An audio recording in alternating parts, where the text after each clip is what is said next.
of major financial crises, the Asia crisis in 97, the tech bust in 2000, the financial crisis in 2008, and actually last year, the COVID-19 situation.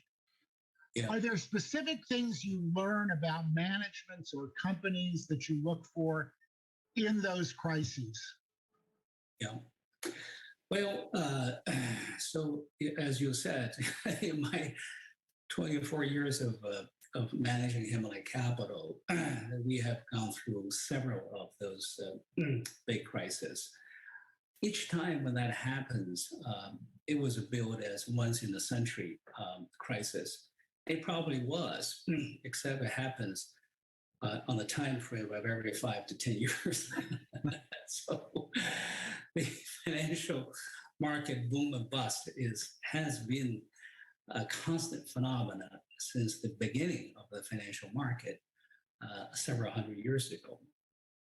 And it was driven by human nature. As long as human nature remained that way, it would never change. It will always be with us.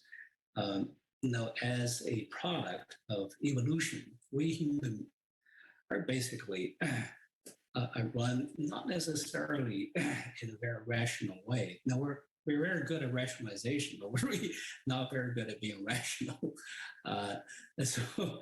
So we always are looking for, in a sense, we're governed by some set of hard-coded instincts.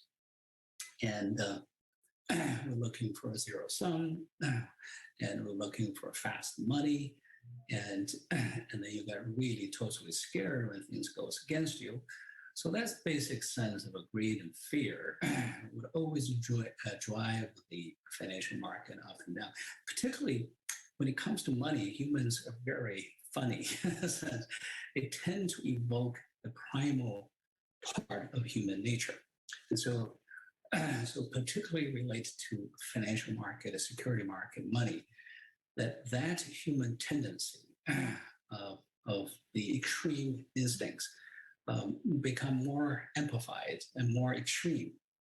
And that's why the financial market from the very beginning has always been characterized by boom and bust, and will remain so.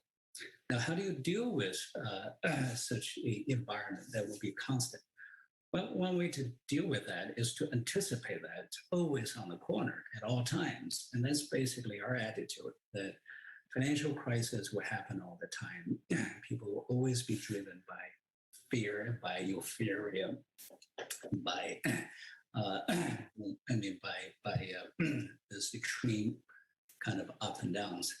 And so we're looking for businesses that are capable of living through that. And even businesses that could really thrive in that environment, in a sense, have a certain characteristic of anti-fragile. And so that up and down becomes somewhat friendly for us, in the sense that when our favorite company is on sale, discounted by 50, 60, 70%, if we have money, we'll buy more of it. If we don't have money, it is a hallmark of a good investor. You can sit through watching your portfolio down by 50% and not being affected at all. On the other hand, other side of the coin is that you're equally unaffected when everybody around you are making fast money, fast and furious, a lot of them. And you're really seemingly totally left behind.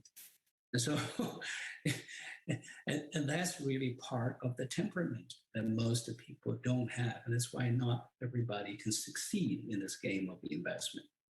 And so to succeed in this game, it requires certain temperament and a certain understanding of human nature. Also, a certain commonsensical approach, and knowing that your investment return eventually will mirror the actual business return by actual businesses. And we know in real life, in real businesses don't really change by day, by hour, by week, by months.